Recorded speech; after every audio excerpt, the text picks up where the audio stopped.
Hi, this is Scott Bolan. In the video you're about to see, I'm going to share with you some great pointers on how to tell if someone is lying. Now pay close attention because you'll also find out how to deflect an attack using body language and verbal skills, and even be able to tell when someone is preparing to strike. So enjoy the video, and I'll talk to you in just a minute. The easiest and quickest way, when you think of a boxer, they put out a probing jab. They punch at you. And those little jabs are lies. If they connect, they might hurt.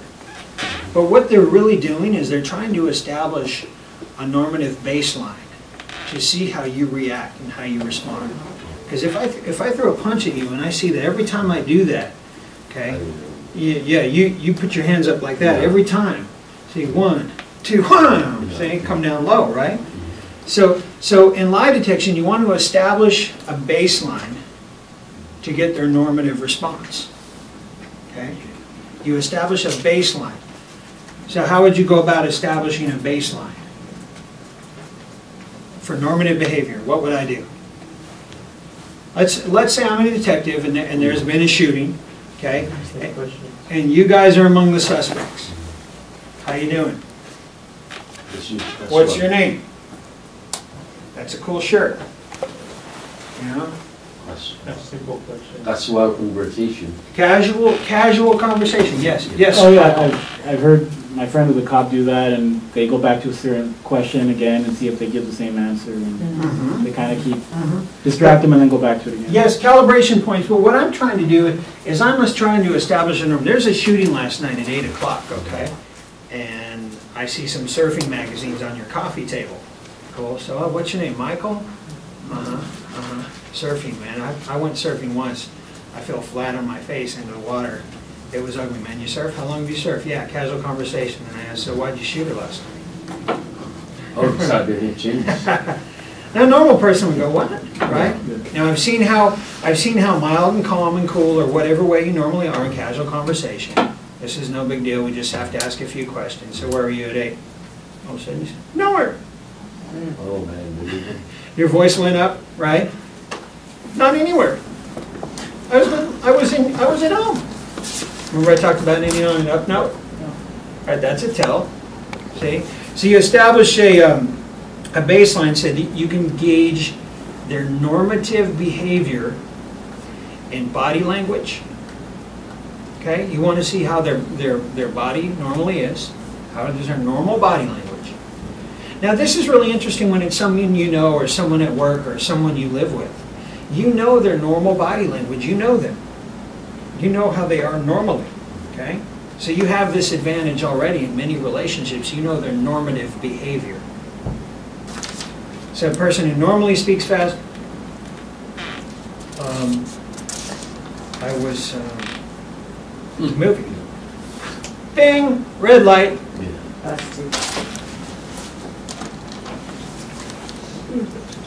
Because if you can just remember like 2 or 3 of these, if you can establish a baseline and establish normative behavior, and then drop some questions there, and if there's a shift in the normative baseline, it's pretty simple stuff, and you get really sharp at it after a while. Okay?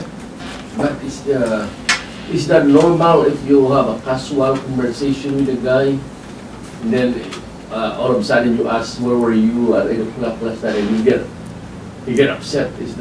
Well, it's a tonality in what you ask. Okay, if I say you were in the Navy, that's awesome.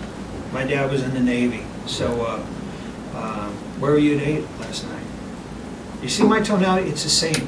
It's casual. I don't go, so where were you at 8 last night, citizen? See, rapport. What's rapport, Melissa? It's rapport.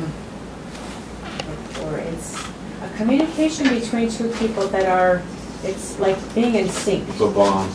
Yeah, it's a bond. It's being in sync with each other, understanding, the trust, the comfort. It's rapport is when we gain communication, comfortable communication, and it's interesting and fun to communicate with people and to work on getting rapport with them. Or it could be the thug who came up to me when I was pumping gas in the middle of a bad part of LA around 2 in the morning, And he walked up to me and he had the tattooed tears and the scars and the whole thing. And he said, "Hey man, can you loan me some money?" And I said, "No bro, I can't man, I'm broke." And he goes, right? I said, no, wham! Yeah. Right? Scared white boy in the middle of the night. Nah, bro. I just matched and mirrored. And I gained rapport because I spoke his tonality. I didn't try to fake it. I just became him. No? I just became him. Because it's a good thing to do sometimes when all of a sudden you're faced with a tiger.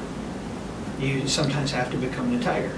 Very, very quickly. I'm glad you came up to me to give me an opportunity to kill you. You know, it's a shift in energy, and they just go, you know. And the tiger or the bear walks away because they just can't figure this freak out. So getting back, we just took a little detour there, but when you go back on the DVDs, you'll see how all this applies. Become the person you're interrogating is another way to detect your lie. Okay? This doesn't necessarily mean anything when I cross my legs. Okay? But you know, whatever I'm sitting normative, and occasionally I'll cross my leg or uncross my leg, but if all of a sudden I start turning to the side, putting barriers up, crossing my leg and turning, you start putting physical barriers. You know, where were you at 8 last night? I'm sorry, Tom. What was that? What are you talking about? What was that? Okay, barriers, body language where they begin to close up and cross and vary from the norm. It's an obvious sign. Rubbing the back of the neck, rubbing through the hair. Well, hawk-eyed particularly. Yeah, you've probably seen that. Probably seen that quite a bit. And some guys, they'll before they punch, before they go cold cock, which is punching you out of the blue where you're talking, they'll be like, they're thinking about it. Okay, so if you see that workup, they're looking down and making a decision. And I get there's a very famous martial arts instructor who lied to me dead on twice. And I noticed something each time he did it. First he looked down and went, kind of like he's going to punch me. You know what I mean? But he looked down, he was thinking about it, he was preparing himself to deliver the lie. And the second time it happened, I caught it. They'll prepare to deliver it. Why would you need to prepare? Where were you at 8 last night? Let's see, I watched the movie, I had dinner, okay?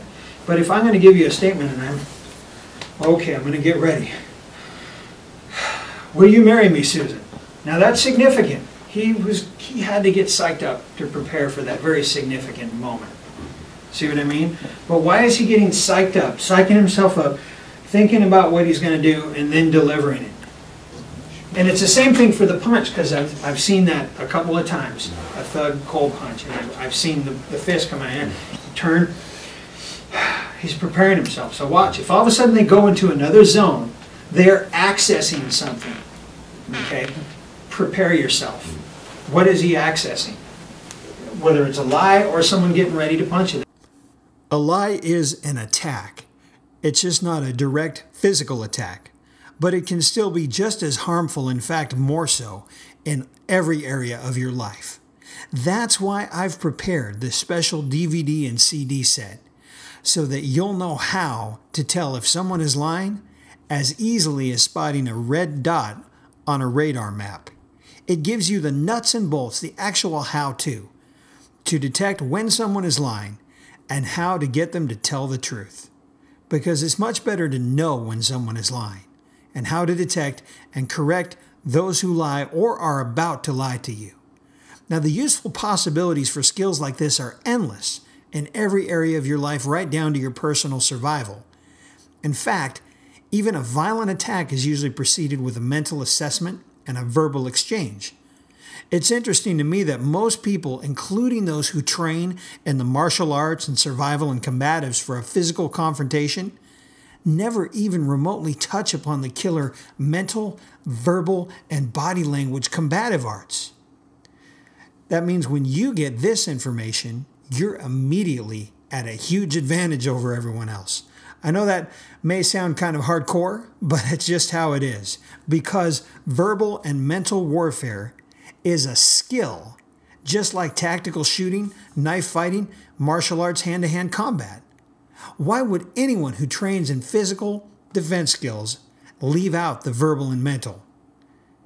As much as we don't want to admit it, the fact is most of us will go through our entire lives without ever being attacked in a life or death violent altercation. But almost every single day we are attacked with lies, manipulation, and more. So what I want you to do right now is take advantage of this offer. The set's going to go for $95 as of September 28th. If you order by September 27th, you get it for $57. That's almost half off. So you save some money and you get $100 in free bonuses. The first free bonus is the Warrior's Edge CD. It shows you the 1 degree of difference that can give you a razor edge advantage in any situation.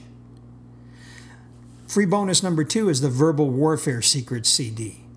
It shows you how words are used and how you can win an argument, destroy the competition, control the situation, and gain compliance from almost anyone.